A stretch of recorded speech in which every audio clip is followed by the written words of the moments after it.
point out is that change is accelerating. The world is changing at a very um, rapid pace, um, and that accelerate change comes from the fact that things are speeding us, but also globalization has made things much more global. So the impact is global, and social media has enabled change to reach an individual level. And also, we learned from the United Nations, the change now tends to be simultaneous as well. So the hurricanes come in three or four, not once as they used to come. When a crisis comes, it comes with many components. A good example is COVID-19. When COVID-19 came, it was not just a health problem, but it was also international travel problem. It was a shopping problem. It was a displacement problem. It was a mental issue because people were in their houses. It was a religious problem because nobody went to Hajj or couldn't go to Hajj and so on and so forth. So the problems tend to have multiple dimensions. And all of this is because of three C's, is that the world is becoming more complex and interconnected. When you have things which are very complex and interconnected, you have feedback loops. And when you have feedback loops, you have chaotic events. So more and more chaos is happening. But also if you have complexity and interconnection, you have contradictions, repositions, different people fighting for different causes, taking us in different directions. So the three C's is what is how we kind of understand change, or how me and my group try to understand change in terms of complexity, contradictions, and chaos. And we call it post-normal times, because essentially what it means is that the old paradigms, the old normal, however it is defined, whoever defines it, is no longer valid. We are in an in-between period where the old paradigms are dying, but nothing new has taken its place. And therefore, we are in a kind of unstable period where nothing seems to make sense and things are becoming more and more extreme because of chaotic events. A good example is Trump election. Another example would be the rise of fascism in Europe. All these things that we thought are past, in fact, are in a way coming back because of the chaos of contemporary times. Uh, all of this, it means that we have to have a much better understanding about our futures, of how futures come about, what's going to happen in the next 5, 10 years. Also, is becoming more and more difficult to actually do any forecasting, because most of the forecasting and because things change so rapidly, don't turn out to be correct. But a good knowledge of how events or trends are unfolding becomes more and more important. And this is one reason why UNESCO now is pushing for futures literacy in all universities and secondary schools. And some countries have already adopted this policy. Um, and you go to the UNESCO website, you can find lots of stuff about futures literacy. Futures literacy, that all students have to learn, all people who are educated have to have education in how futures unfold, how what's is potentially likely to happen in the next 5, 10, 15, 20 years, right? How we study trends, how we spot emerging issues. So yesterday, most of the slides that I showed you, they were about emerging issues, the issues which are just underneath the radar, but they may become very big in the next 5 to 10 years. So the ability to spot emerging issues, ability to develop scenarios, all that now becomes essential for because they will inhabit a future which should be radically different from the present, given the rate of change. So that's was essentially a lot of that you can just find out from visiting Post-Normal Time website, which is postnormal, one word, then TIM, it's all one word, .es. Postnormal, TIM.es. You find lots of stuff, lots of papers. There are 2 or 3 readers. There's a Post-Normal Times Reader Volume 1 and a Post-Normal Reader Volume 2. There's a book on how knowledge production is changing and how the nature of knowledge itself is going to be totally transformed. It's called Emerging Epistemologies, the changing fabric of knowledge in post-normal times, how knowledge itself is transforming. and how ignorance and complexity are now becoming an integral part of knowledge production. Yeah, so I think we discussed that yesterday for sure. But some of us were present, and I think what I was hoping for is if we could like dig in a little bit deeper rather than do a broader, begin onto the idea of doing Muslim history, Yeah. the history of Muslim Islamic science, and those kind of the intersections. That would be lovely. That that's just for what sure what we were talking about.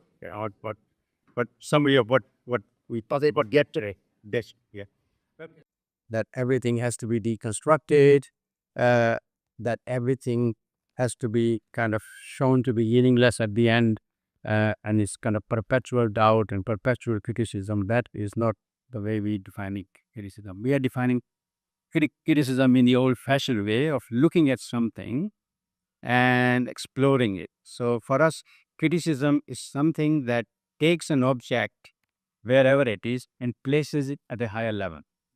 Right?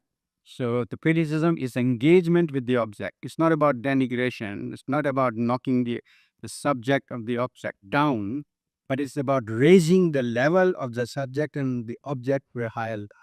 So, for example, if somebody critiques a painting, um, what they're actually doing is to showing the depth of the painting and what else it says apart from what's on the what's on the canvas, in a sense.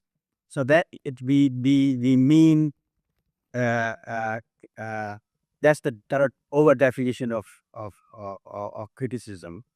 Many of these words traditionally have existed, but in contemporary times they've been kind of rebranded, given real different meanings. So although we do a lot of conventional critical theory stuff in the sense that deconstruction of knowledge, looking at knowledge production, etc. But in general, the way we define criticism is you take an object and a subject and you enhance it.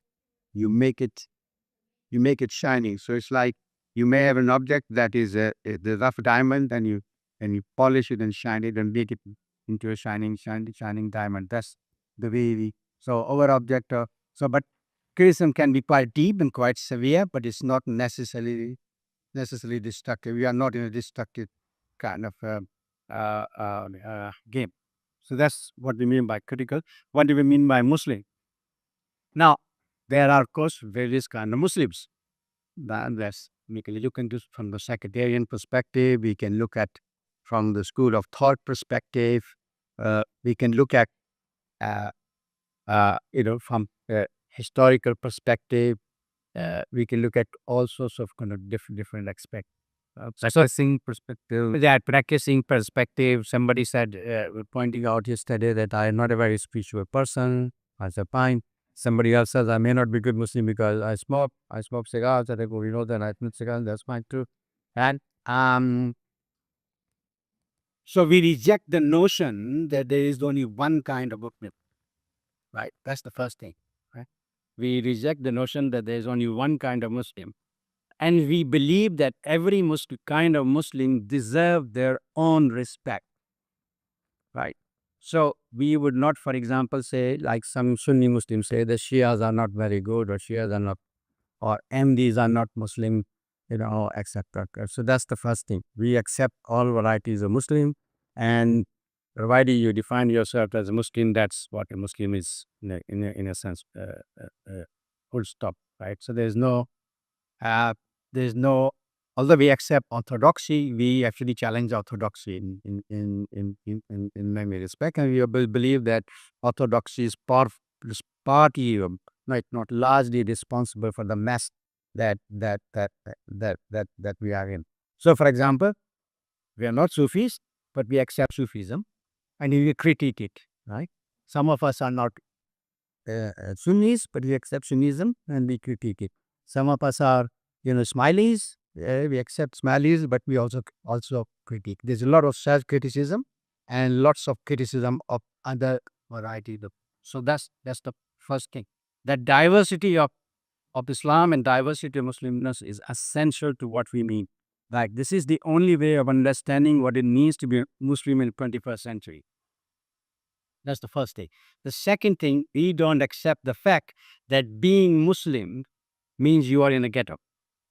So yesterday, Stefano, who works on Islam and science and science, and who's done some work on my early work on this subject, was very astonished that I'm talking about post-normal science. He said, "What happened to?" He raised the question in the meeting, "What happened to the Ziauddin Sardar AUI who only talked about Islam and science?" Um, because by definition, a Muslim is somebody who embraces the word. So there's nothing that is outside of our privy. We critique everything, beginning with ourselves and our own Muslim communities. We critique everything, right? We are not a intellectual ghetto, right? So things that people may think that are not relevant to Muslims, we think they are definitely relevant, right? So like 10, 20 years when I was doing futures, people were saying, you're a kafir because future is the domain of God, right? It is rubbish, right? Unless you have some understanding of future, you are not even going to survive as Muslims, as we see in Gaza, right? You can, if you just look at forget about the genocide, just look at for a second the planning that the Israelis implemented, right, for 20, 30 years. I mean, think of how much planning, future thought they gave to the idea of uh, uh, uh, the pages exploding and how long they kept all that intact till such time they had to use it in that sense, right? What normally happens is that people who are victims, they get encircled just managing crisis, never have the time to step back. So part of what we are arguing is there are certain disciplines, no matter what other Muslims we think, we must engage with those disciplines because they are what Al-Ghazali calls socially requisite, right? If, for example, you do not have a doctor in a community, then the whole community suffers. If you do not have an engineer in a community, the community cannot build a bridge across a river and go across. If the community doesn't have psychologists, it cannot do much about mental health. Similarly, if a community does not have a futurist, so people who are thinking about the future of the community and where it is going, where it will be in 10 years' time, or what hurdles are coming towards the direction, the community will suffer. So it's a shortly requisite knowledge. Um, so therefore, we cover all topics. So if you look at back issues of CN, where who's called the latest copy down there, you'll see chemistry there. There is some of the topics you have covered. Yeah, uh, humor, world order, bodies, evil, uh, sex, and men in Islam. This is interesting. The issue of men in Islam is very important because normally what would happen in any Muslim journal, Muslim organization, the men will talk about women in Islam. So we said, no, that's not us. So we got women to talk about men in Islam. So this issue is mostly about, although I had to write the introduction, but mostly about women talking about men, with some men talking about how bad they are in general, right? So, here we know mixes. Yeah. So we have Mauritius and Andalusia. So we kind of do three subjects in one country, but we don't always manage to do it. So, for example, we had a very good look at Syria. We have done the issue in the Maghreb, which is a brilliant article on Morocco by Robin Yassin Kassab, who was our deputy editor. We've done an issue on virus when it was coming along. We've done an issue on artificial AI and all that. So as far as we are concerned, as Muslims, we have a duty to look at everything in the world and had our own pluralistic, inclusive perspective on that. It's interesting that for example, artificial intelligence, we had one Sunni guy writing, and he had a totally different perspective from a Shia guy, right? So there is a vast amount of diversity in opinion. The important thing for us is to question each other and critique each other, and be open to everything. So that's what getting the Muslims about. As I said, We say so critique or criticize something. critical. We just call it critic. I mean, it's a critic in a sense that we are critics but we are not critics in the Western sense of being denigrating people. We don't do, we do so there, but we don't kind of denigrate, or we don't aim to criticize people so that they are destroyed in the sense. Right? We tend to criticize people so they could become better and enhanced in a sense. Well, I don't think it's about criticism at all. I think critical in the way that we understand criticism. I'm just looking at, we had this argument right now about critical thinking at this meeting. And I think predominantly it's understood as something that's like, so we said like, well, what do people mean by critical thinking? Because it's part of what we do at a liberal arts institution. And Not necessarily. the idea is that, so it's about questioning, analyzing, interpreting, evaluating, and making the judgments. I think question of criticality from the Greek word krusis is like when there's a space in the middle, like a crack, right? So you kind of try to, different opinions, contrast, or you kind of try to you kind of open the space. So instead of bridging the crack, you kind of, which is not to say you create discord, but you try to understand what's in between. That she happens, right? Maybe different. Like something else, like, some assumption that was made that only got taken in one direction, but could those assumptions taken into other directions? So it's sort of kind of, you unpack something that's been closed. So you open it up and say, actually, there's so many possibilities. So I think that's what, like, for me, critique means, and the word comes more from critique than from criticism. It's just criticism, a critique being that thing which allows for an opening, to read for opening where there was something closed. And to understand the other as well. Exactly. Because you need, now I'm taking up students, maybe the kind of methodology. Yeah, but it begins with oneself. That exactly. Yeah, but I think what Doctor is saying, like, it begins with the self, right? It's a dig in the simple say, but yeah. That the problem here with teaching critical theory or critical thinking is that if you use textbooks, that they are closed things.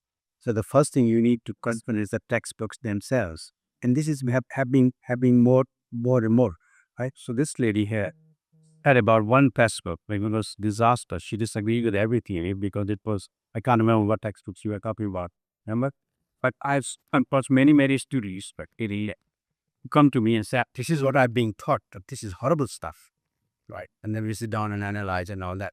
So there's a kind of catch-22. People who are teaching critical thinking are teaching it by using standard text, Foucault and this, Derrida and what have you. And they end up perpetuating what is supposed to not be perpetuated. So then critique, they put closer to critique than criticism. Sorry? Because criticism is more judgmental, placing the blame on the... No, this is not about, this is exactly what I'm saying. It's not about judgmental. It's not about it's about enhancing what you are developing a better understanding of what you are talking about, right? Or what the subject is. To just clarify about terminology here. We'll just try to make difference between Yeah. terminologies. So critique, criticism. If I understand, if I can jump in, if I understand it correctly, the way that you use the term critical is a kind of 19th century in contradistinction with the term dogmatism. So it's against being dogmatic, against accepting any type of idea as final. yeah, final, unquestionable, yeah, something like this. Yeah, you open up something that has been polished. Mhm. That's critique, right? In a way. Well, should I start reacting or yes, we just maybe back? Yeah. Okay. So thank you so much. I really enjoyed what you had to say. I just have only 2 or 3 points. The first point is related to what has been written by Mohammed Arkun. Yes. Islamology. Yes, I think we use his idea of the unthought. Yes, exactly. What you said about the personality very well. We work of what Harpoon and thinking is answer the and the session take uh, in reference to the three C's, the three C's that you evoked, and there is a big C, which is capitalist. That three C's are ultimately very much connected with structural factors that connect with capitalism, and that beyond the culturalist interpretation, there is a structuralist, and it is about politics. It is about in relationships of power, where all of these C's are in a way try to swim. And um, so the third is that in very often I think I have become gradually very not satisfied and unhappy with what I call culturalism. When uh, and I even tried to think about it in Arabic, ثقافانية in Arabic. Otherwise, that everything sort of re- revolves in our the culture. Uh, so uh, I think this is why it is important, and it's necessary. It has become the paradigm that explains basically everything about our societies as modern societies. Okay. How do we go beyond this culturalism that embedded in these types of edicts? Okay, to the third point, I need to elaborate a bit more. Let's deal with the first. Okay.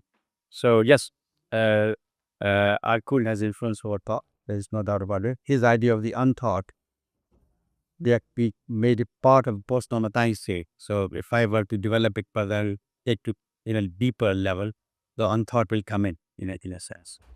One of the unthought, for example, you mentioned capitalism. One of the unthought is that there is no alternative to capitalism. Famous economists and futurists who have this famous quote that it's easier to think of the end of the world than to think of the end of capitalism.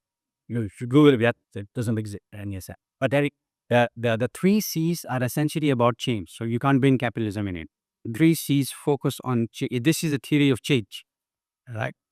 Now, uh, uh, uh, and it's not just capitalism being it's kind of the the mad technocratic world. Is the structure of the global post Bretton Woods structure, right? Is postmodernism, is a lot of Western philosophy, right? So it's much more than just capitalism that is changing and is changing, right? Uh, I mean, every time something happens, culture isn't a good example. Every time something happens in New York and California, we embrace it uncritically, right? Somebody goes there and he studies Hegel. Then he comes and teaches Hegel in our universities for next 30 years, right? And nobody bothered Malik bin Nabi or Iqbal, great thinkers that we have. But this guy had a PhD from some Harvard or somewhere on Hegel, and he's teaching Hegel for 30 years. So it's not just capitalism is essential, of course. So the three C's are about change. Capitalism is an institution or a structure or a mental construct or economic system, a number of different things, like consumerism, uh, even its technology. Right? So what the three C's focus is how the change is going to occur, and where are you going to potentially find chaotic events, and you need to prepare for that as Muslim societies, and how you navigate your way out, right? Because there are no solutions. It's not about navigation now. There are no super lot complex solution, because complexity requires, as I was saying, complex approaches, and that makes it like very, very difficult. So that's the first thing about species. And and Akun. Now, culturism, I do agree with you.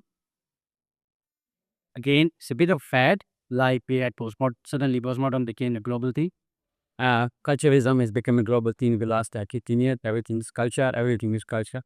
Um, and of course, even people are arguing, and this guy, I don't know whether he's studied or not, he will confirm even science is culture, right? And become very good thing.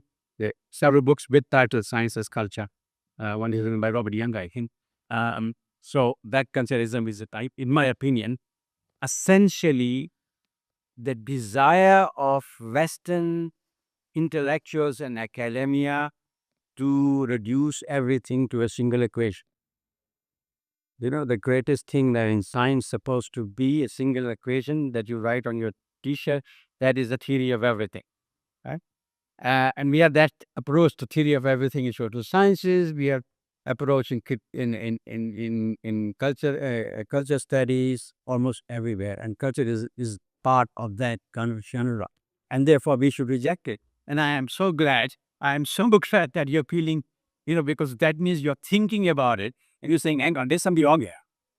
Like what's for me is also destabilizing the fact that this culturalism is appropriated by people from, for example, I can hear it Moroccan. Yeah. It's not just a Western culture. No. This is what the fight is that anything that happens in the Western academia is immediately embraced here, right? In a big way. So, for example, I will give you an example. For me, Malik bin Nabi is a better and deeper thinker than Edward Said. Yeah. Malik bin Nabi was talking a form of Orientalism in the 50s, while Edward Said published his book, The Singtan My Science Technology Development, came out something like 74, 25. Yeah, okay. Like 20 years later. Okay. Now, Said's just entrenched the whole thing in Western literary text and Western literary culture, while Malik bin Nabi looked at civilization and society in a much broader sense and argued why is that the certain kind of knowledge, right, subsumes us. Why we have developed the notion of why we developed the notion of colonizability. Why are we in a position where we can be colonized? Right. So he was not just talking about one structure of knowledge as say, but in a much more profound way. How many people study Ali bin Nabi in any upper university? What about everyone say, every fucking university in the Muslim world, we teach you say it till your death, right? Absolutely, right? There are at least 3 or 4 Muslim scholars who did more profound work than Said in the whole notion of Orientalism. One is Al-Tibawi. Al-Tibawi wrote a book, English-speaking Orientalists, 1962 or something, like serial scholar, brilliant scholar. Did a devastating critique of Van Berman, Sharks, Gilliam, the translation. If you look at Tibawi's analysis of Gilliam's life of Muhammad, is absolutely brilliant, genius level critique. Like goes to show how he translated certain words to show the proper in a bad light, how he introduced certain things which were not in the original text, and so on and so forth. Right.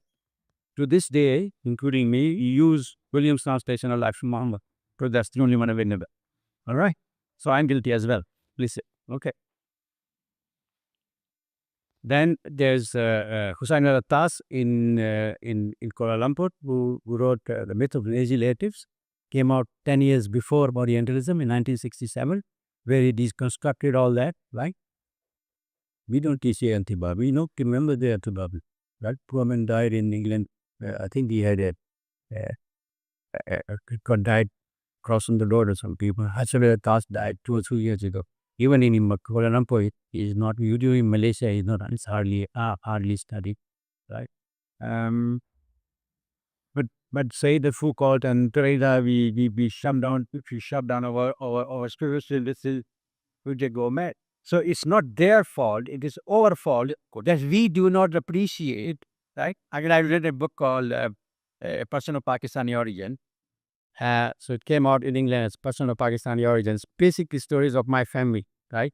It's the stories of my grandfather, funny stories about, and it shows their complex character and their genius. And my sort of Sufi uncle who had this thick, who lived in Karachi, who could disappear, right? You're standing there, you're talking to him, and you turn around, you turn back, he's gone, right? So there's a story about how I discovered how does he make himself disappear, right? And he's a real character. I said, this is his grave. You can visit his grave in Karachi. It's a real book. So in India, they said we can't publish this book because it says it's a person of Pakistani origins because we are anti-Pakistan, but we love it. So they changed the title to The Ways of Being Desi. All right, that's the title. That's the title. Published by Penguin India. Ways of Being Desi. And the word Desi means local or traditional. Right. In Pakistan, Desi by definition is inferior. In India, Desi by definition is inferior. Right. Because even who came from Paris, and that's, came from Morocco's holies. Right? Recently applied with the idea Khatibi and Muhammad Abid Jadari, all the great guys. Yeah. So the problem is us. We do not appreciate our own intellectuals, our own scholars, and we kind of bow down to the West, right? In a sense. Um, just a slight joke. In the 70s, 80s, when AIDS was playing very big, I used to edit a magazine called Inquiry, which was financed by Iran. The mullah came from Iran, right? And, he brought a bag of money, which is good. We need the money, probably the magazine and all that. And then one day he said, uh, today is, eh, nobody's around and must ask me a very important question. But he said, what is this AIDS? He said, AIDS is, it's a disease, sexually transmitted disease. You get it. But most is associated with homosexuals. He says, but Alhamdulillah, the Western peoples, they ruin everything. And the BB practically, Romesh accurately, Kung for centuries. It's very heavy, the homosexual. I've been there, right? Uh,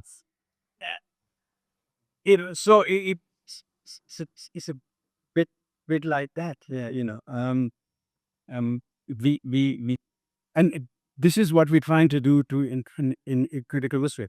So, for example, we had this feminist first wave feminism, second wave feminism, third wave bloody feminism, and we have number of Muslim feminists in our gang, aggressive, right? So we said, okay, you think you discover feminism? We didn't right? We got it. There we got to write about feminism. We thought. It's a mind-blowing piece. They all say, oh, we didn't know that. Of course you didn't know that because you don't read our stuff. You don't read in Arabic. You read Marx. You read, Susan Rabeck or Gloria, whatever her name is, right? And Germaine Gear. If you read in Arabic, you will discover something different. Because my son is a philosopher. His first degree is in philosophy. His master's in philosophy. He got first in philosophy, which is very rare. We got distinction in the master, and his PhD is in philosophy. Totally utter philosopher.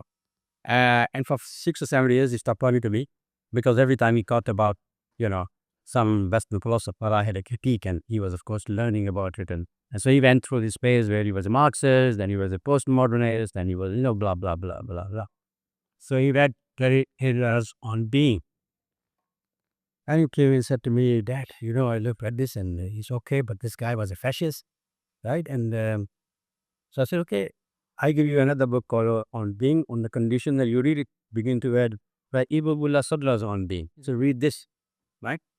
And his mind was blown. So why didn't you show me this before?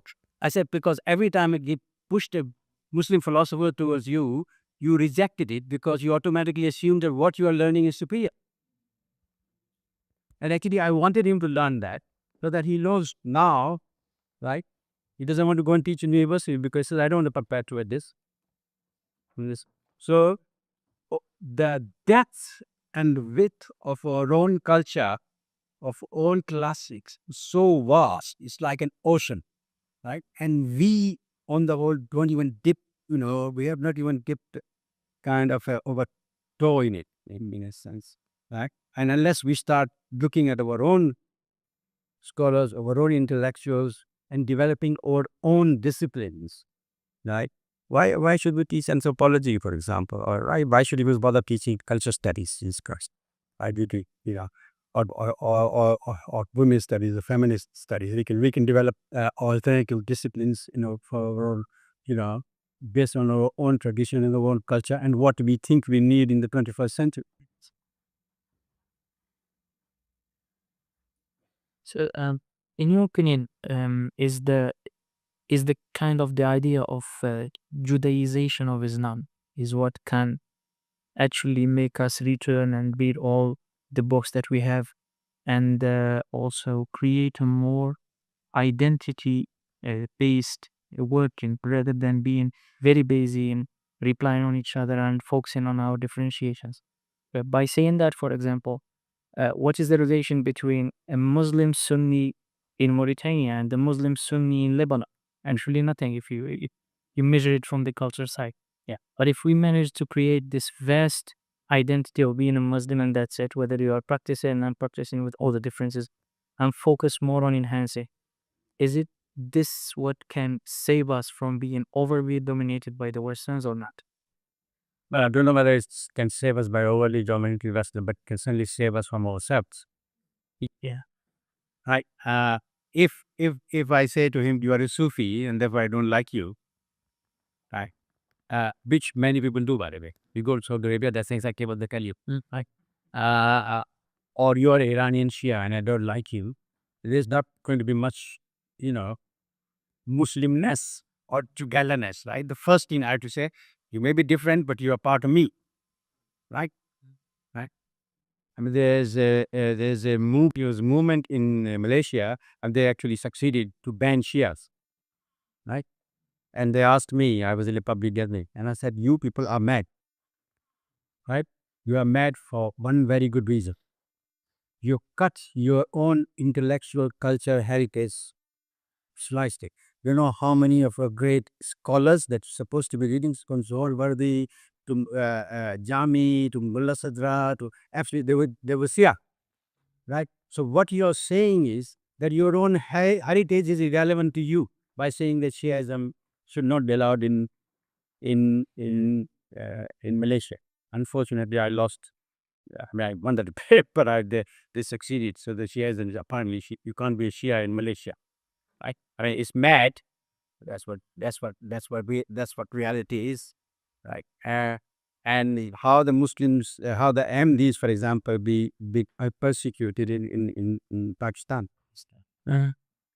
Even our greatest scientist in Pakistan, Abdul Salam, was Ahmadi, and how he was, persecuted in his own country and was much better off outside, you know, because they simply had a different interpretation of Islam, right? Uh, uh, my approach is the if all Muslims have a sacred text called the Quran, and if the Quran by definition is eternal, then it will have almost eternal interpretation. And there will be different people with different interpretations of how to live by its teachings. Right. And all of them, in my opinion, should be respected and valid. As a Sunni, as somebody who's thought about it, I actually reject the notion of imamah. But I profoundly embrace Shiaism and Shia folks, just as I'm not a Sufi, but I would really appreciate, what Ibn Arabi or Rumi have done, right? I read it all the time, right, in a sense, because I see that as part of me. Ismailism is part of me, right? All of these different varieties of Islam are essential to me. They make me the Muslim that I am. And in 21st century, I really need to be a diverse, inclusive person to actually survive. because diversity is the essence of survival in a complex society. The ability to adjust comes from appreciating diversity and embracing diverse ideas and thought. So, if you have, for example, this would be a safe space to talk about critical Islam, like critical Muslim, right? For example, a masjid might not be a safe space to talk about much can happen that. But what I would like to know is, coming from Pakistan, I found that in some ways Pakistan has been pretty relaxed in terms of being critical about Muslims, about Shia Sunni.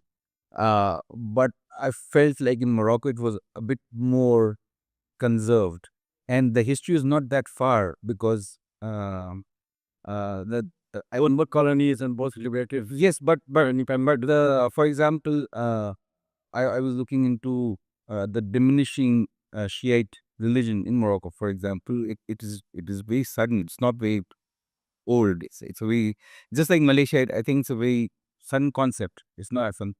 But for example, can I call you is it a project? Let's or you can call yeah. So have theologians ever taken part in this? Yeah. Yeah. So the Muslim Institute that I could be that we formed in 1972-73 and I got kicked out. So then it came back to me in 2009. The current chair is a mufti. Oh, okay. Barkadullah. Hmm. So we don't, I mean, we've had one or two Salafi type people writing for us. Right? And some conservatives do come to our discussions and ultimately we've been together because it's an open space for very deep discussion about differences, and you can just lay your things out. Shape nobody is going to do an inch there or anything here. But on the whole, most conservatives will run away from this type of discussion, which is part of our problem. That's true. Yeah. May I react to your Yeah. about Shia? Yeah, okay. And this is what brings me to the previous remark that while that there is a politics and political dimension that is important here to think about these issues as well. So, for example, I was once invited to give a talk with the Ministry of Islamic Affairs, and I warned them that I will be critical. So that's so. For example, when we speak about deal open to other religious Experience. Judaism, or at the same time, we are not we do not accept diversity when it comes to Shia. And I remember at some point, a number of Shia schools were being closed.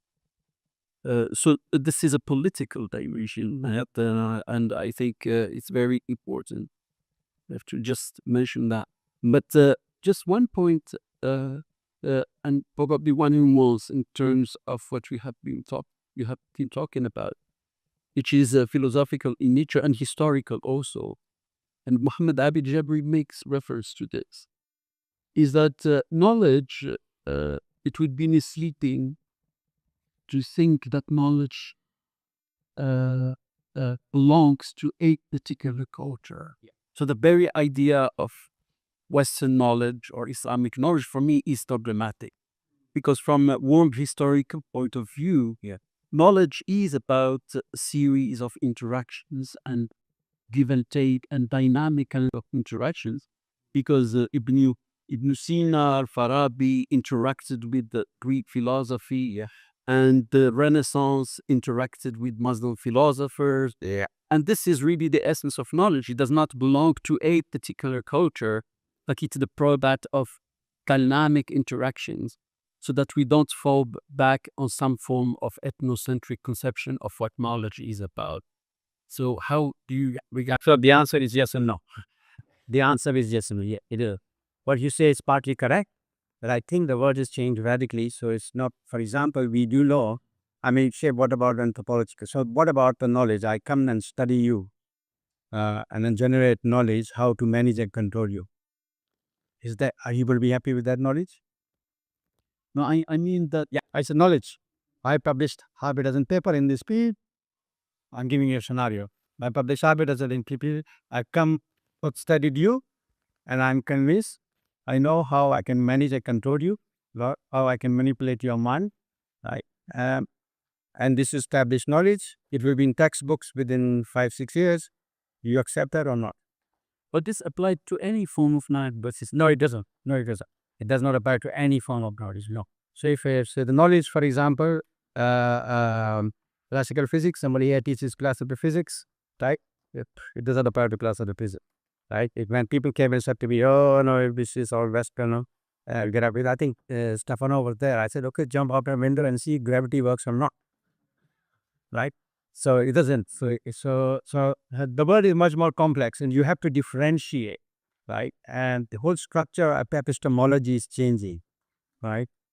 I have a paper on this published about 3-4 years ago. I will dig it out and send it to you to show how, in fact, the very fabric structure epistemology is changing, and what constitutes knowledge and what constitute knowledge is the rapidly transforming is, and so we had to be much more careful. So the knowledge of how to, and this is also established, that the knowledge of how to systematically displace a community and demonize it and dehumanize it and commit genocide and convince the world that it's not genocide.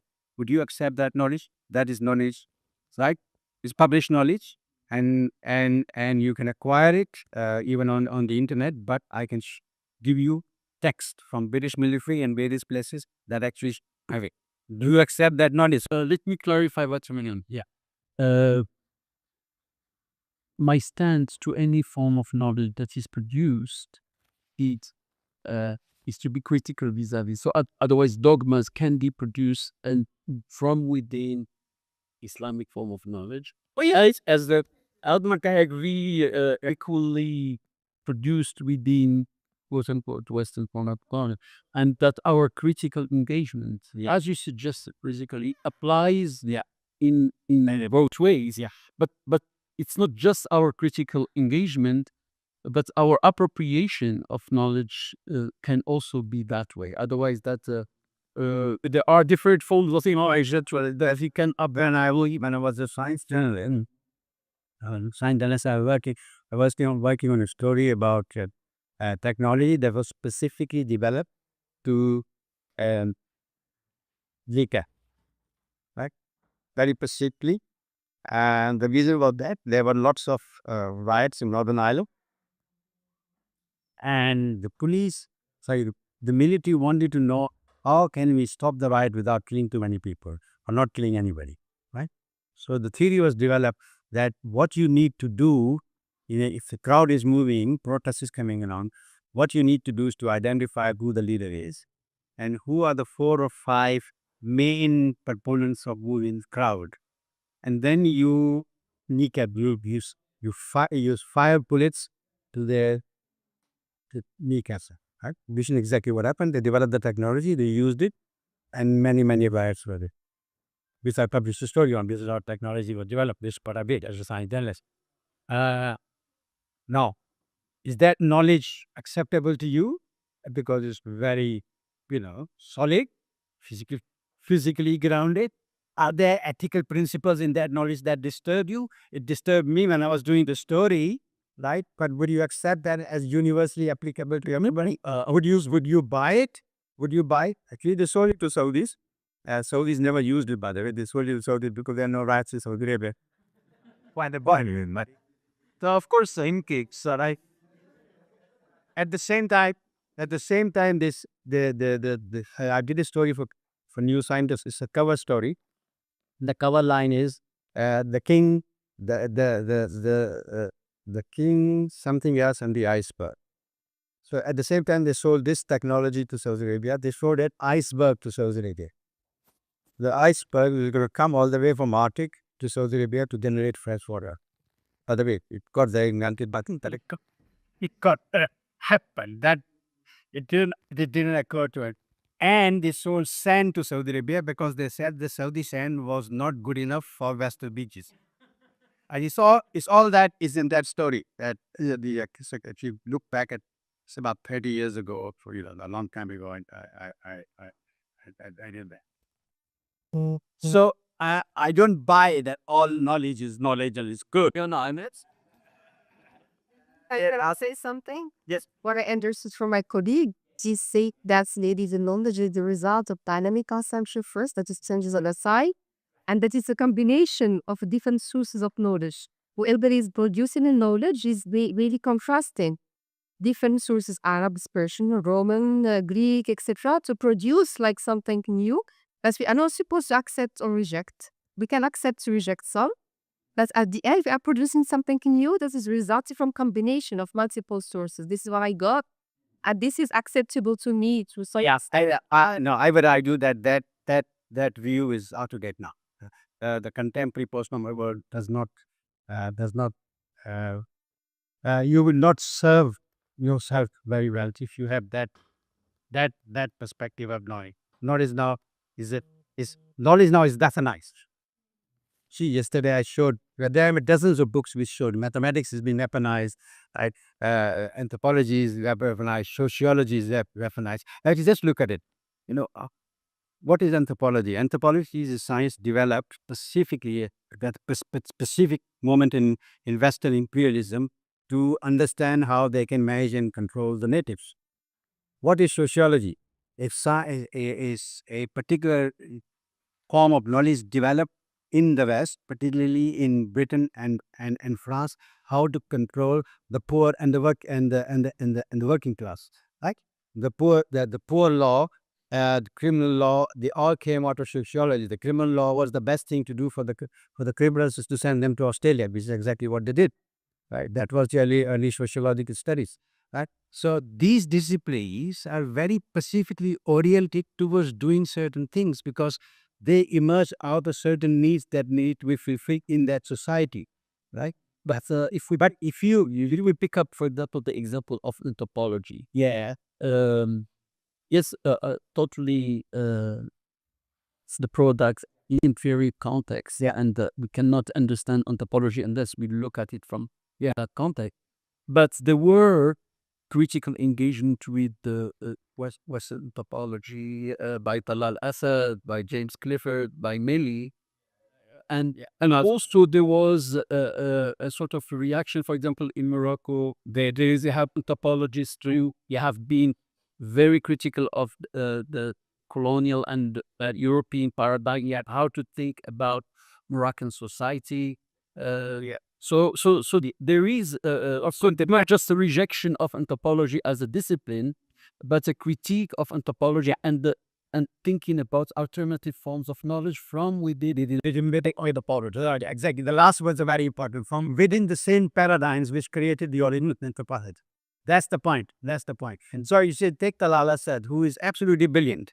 Why is he an anthropologist? Because a guy spent 20, 30 years getting a PhD in anthropology. Now he's going to defend anthropology, but he's so brilliant, so clever, right, that he basically undermines the whole discipline. If you read the book like Genealogy of Religion or his stuff on secularism, I think it's not very anthropology. It's an original mind reflecting on secularism. It's an original mind reflecting on what religion means in history, right? But because he did anthropology, he's kind of bracketed as an anthropologist. In contemporary times, 80% to 85% of all people who get a degree in anthropology in Western institutions, in a European university, work for corporations. Do you know what they teach the corporations? Right? For example, I give you an example which I investigated myself. Teach, for example, in Malaysia, the anthropologists researched and told McDonald's what kind of burgers will the Malays eat. Right? In South Africa, a very famous study, you can find out, dig it out, that they taught a particular corporation that the blood from the local tribe has certain qualities that cannot be found in another human being. So what we need to do is to get the blood from these people, which is exactly what they did. It's a very famous exploit of that. The most well-known anthropologist in the world, Margaret Mead, talked about growing up in Soma, about sexuality of non-Western cultures, and she fabricated everything. Everything was fabricated. That book was taught in every Muslim universities for 30 years before one of our students exposed that everything in that Margaret Mead dip was right. So we're talking about a discipline that is deeply rooted in imperialism. Why can't you, incredibly clever and wonderful people, right, who understand the world, develop a discipline that's got nothing to do with anthropology, but studies you as an acceptable manner in as humane societies or whatever. Why do you have to go and still rely on Jack Goody or whoever the great anthropologists are? For example, in Morocco, yeah, the topologist like Hassan Rashid. I don't know him. Yes, that's okay. But he has been working as an anthropologist to inform the Moroccan state about how to think of new form of development in Morocco. Right. How to think about place of tribal societies. You see, so I think there are ways by which you create, and he has been very critical of French colonial vulgate as associated with the French. This is what I have behind. Yeah. Okay. Yeah. So the example here is that in the 70s and the 80s, it was thought that the Western capitalist economic system was very bad for Islam, for Muslim societies, and there should be Islamic economics, right? And the argument was that we criticize that, right? But we use whatever it is. So a very brilliant guy called Ziauddin Siddiqui, who's the Indian Aligarh University product, developed the original book. It's called Islamic Science Mutant Synthesis. This came out in 1976. I used to work in Jeddah, and there's a Islamic economic conference. The first Islamic conference took place in Makkah in 1976. Huge work conference. This man devoted his entire life to working on Islamic economics. He died last year, right? Ziauddin Siddiqui. 3-4 years ago, I contacted him because we used to, he was a king of British University, I was a king of British University, so we met in, we were friends like. But I said, Nijat bhai, now that you're reaching the end of your life, you spend your entire life writing about Islamic economics. You really like upper 100 technical paper, keep 100 book by 100. What is your grand summary? You should do a piece, an autobiography to piece, not about you as much, but about how you develop a discipline and all that. So he sent me the article which we have published, which can be get out in critical Muslim. And the last sentence was that we have worked with Islamic economics, we have worked and tirelessly for last 50 years to rediscover capitalism using the Sharia. And to the last sentence of his piece, the conclusion of his life. I rang him, he could hardly speak. I said, I'm going to cut that sentence up because it undermines what you've been doing. He says, you would do no such thing. That is my conclusion.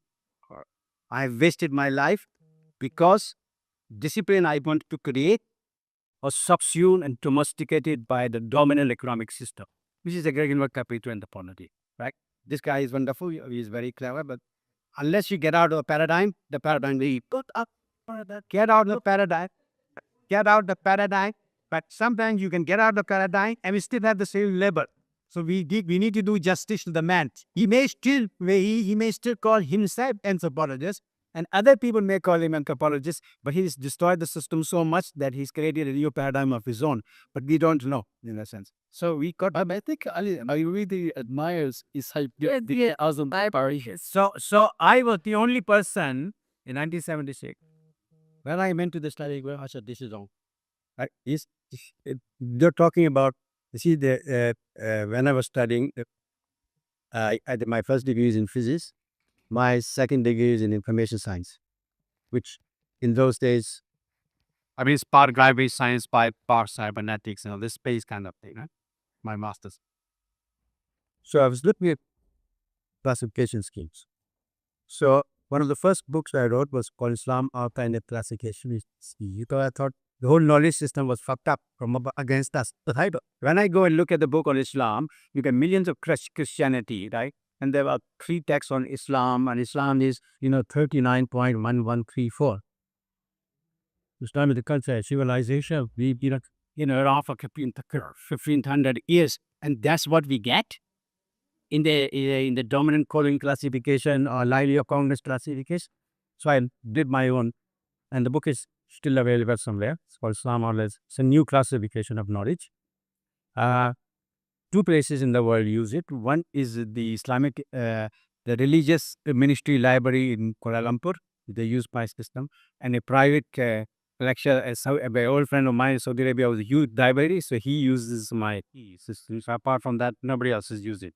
But lots of people have written about it. Like, so we are at the bottom of knowledge structure. Yeah. Right. Almost every discipline is racialized to exclude us. I don't know who sent it. Yesterday I gave the lecture, and today a student sent a thing that AI was asked to judge a beauty contest, and he eliminated all the people who were black and gray skin. Student sent that today to me. Very interesting. Right?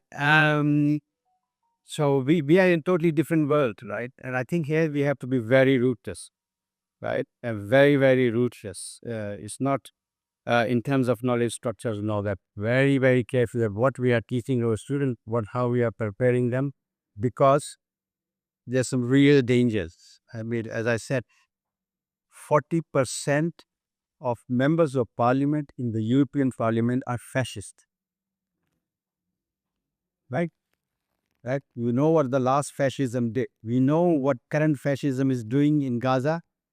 We know what fascism in India is doing to the Muslims. You have to prepare them in a big day, right?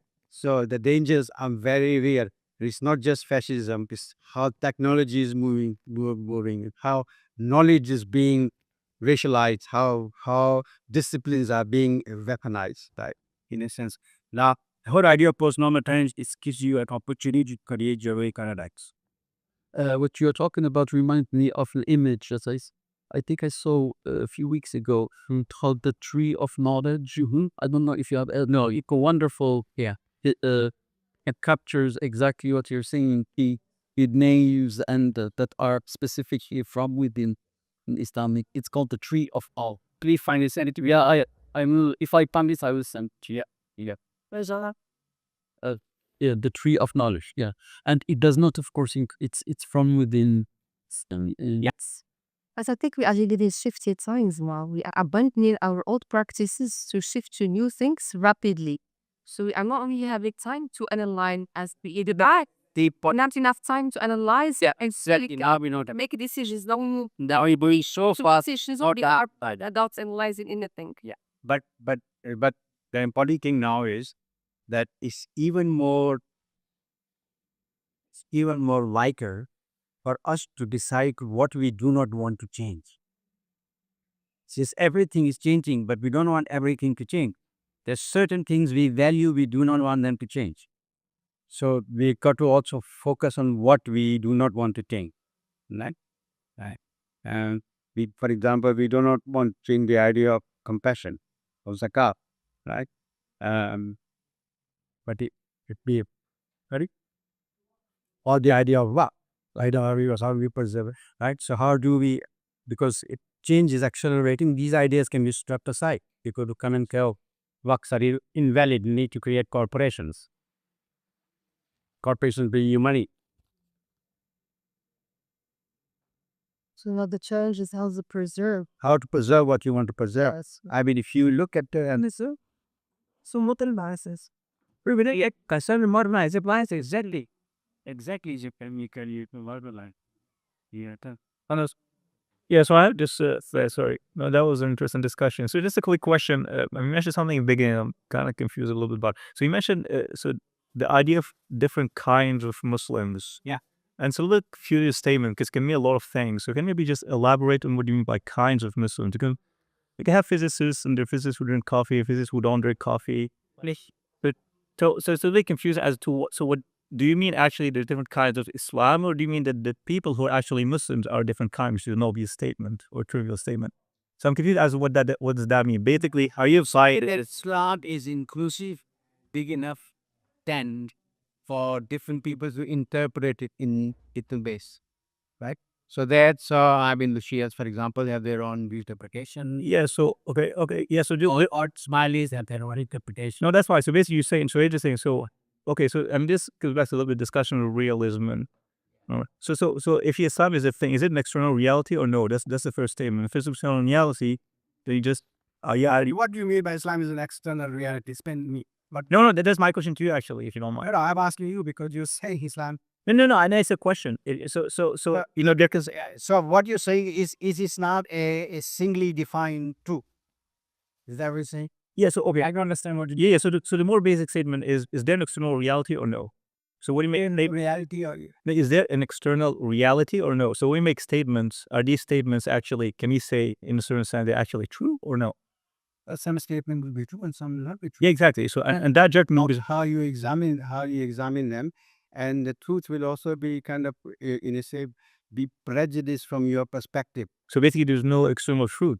Is that And there is an external truth. okay? So There is an objective truth. Gravity, for example, is an external truth. yeah. So okay. So yeah. I mean, this is what a little bit more. Yeah, I'm not sure if gravity was close. But anyway, so basically, my point is, so there's an external reality, and you can make statements, and these statements either fall, match that reality, or no, right? And of course, there are conceptual things, and these are not judged by external reality. If I say, for example, if I say, this thing is red, it's like either it is red, it's earlier. So basically, what you're saying that Islam, like this thing is red. Islam is this and that is it. You know, I don't. So Somebody else who says that this is not okay, it's actually I'm asking statement is not really Islamic or not very. and that's what I'm asking. That's all I'm saying. I'm just asking. So is it the same? Is it actually as an external reality? So it's defined by itself, and then either you match it or no, or is it the conceptual matter? It's both. I mean, it can't be both by definition. They're contradictory. Of course, it can be both. No. This is basically logical statement. The Quran is an external reality, Okay, that's fine. but it's also a conceptual interpretation. Yes. It's not. Yeah. No. So I think it's a little bit ambiguous statement. I mean, you can't say something. You can.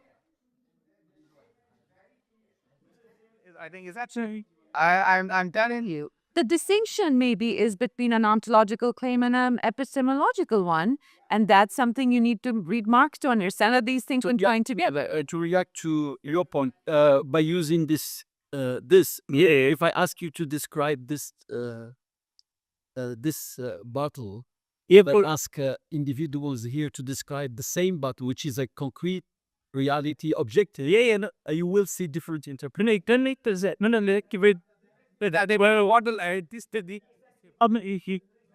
Our interpretation, but those are two different cases.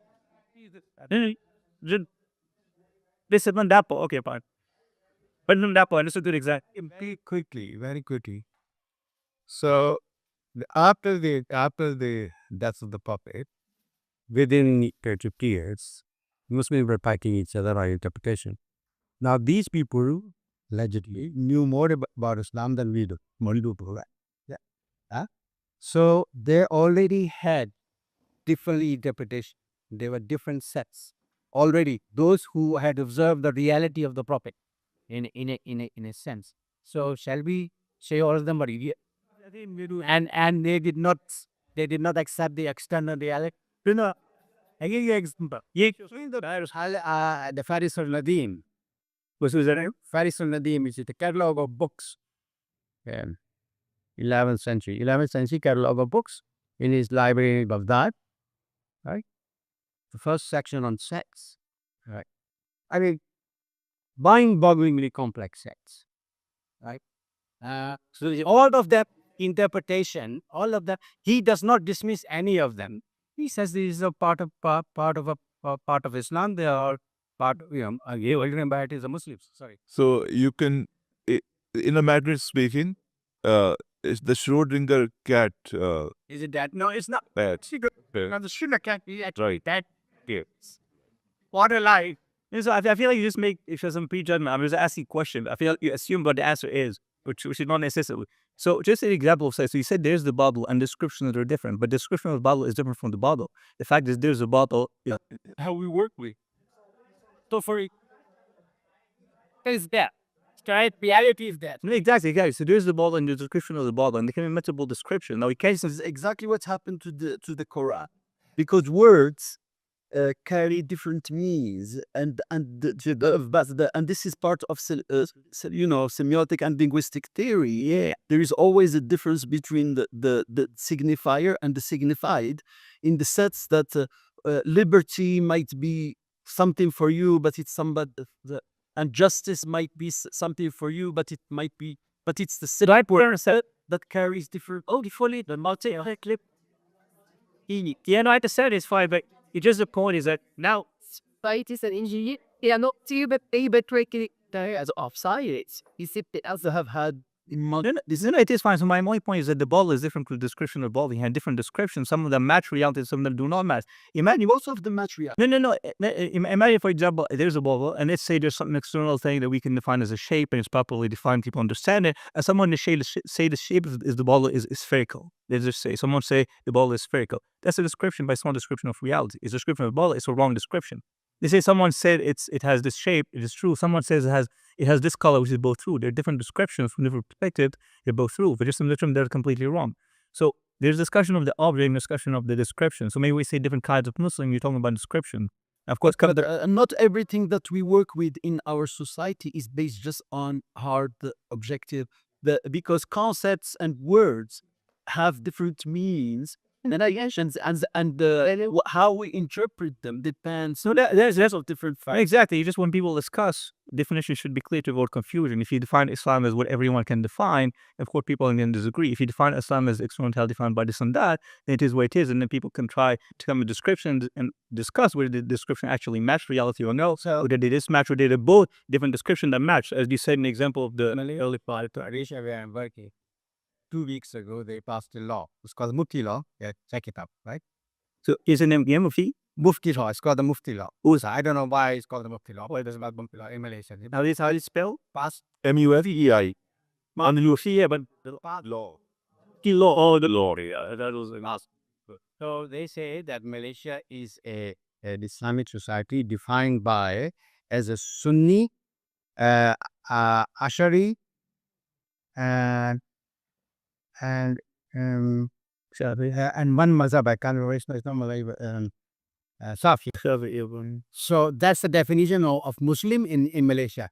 If you are not, so my colleague went to a divorce court, right? And she had a witness with her, and the Qazi asked her. That's from the Muslim court. Qazi asked her, the witness, what mazhab are you? And she said, I'm Malaki. She came from Saudi Arabia or Kandahar. He said, we do not accept Malaki mazhab as a seller. Yeah. So your witness is irrelevant in the court. Cause the stir, right? But they passed the law anyway. Right? So then they are defining the bottle in such a way that there is no perspective on the bottle, right? That is it. Right? If you see a different, for example, if you see from that angle, you don't see Sidi Ali, right? And I see Sidi Ali and I said, Sidi Ali is definitely written on the bottle. That is our root, but you can't see it. You saying, no, Sidi Ali is not written on the bottles and it's not blood and truth, right? And you bring out a dagger and a sword to start fighting with me because I'm saying, I can see Sidi Ali written right there. You know, like, okay. So personally, there's two. So perspective is very important. Exactly. So my point, just that the discussion is more oriented toward that fact. So we both see this bottle, and some say I see Sidi Ali, and some say I don't. They're actually both right. Now someone can come and say I see Sidi Hazm. There's no Sidi Hazm in there. But the discussion is more like which description match. And then maybe different description that both match. They're different, but they both match. And another description actually doesn't match. So between both Malik and Shafi'i match, or someone who said in Islam Jesus is a god, that doesn't match in Islam. So they can be different description, but they also be That yeah. So that's something. That I agree. yeah. So now I didn't necessarily say put up on script. If you allow me a few seconds. Sorry, I'm busy. I want to take a picture with you at the book, please. Oh, okay. Right. Okay. Wait. So, oh, you were gonna ask a question. I would. Ask a lunch, right?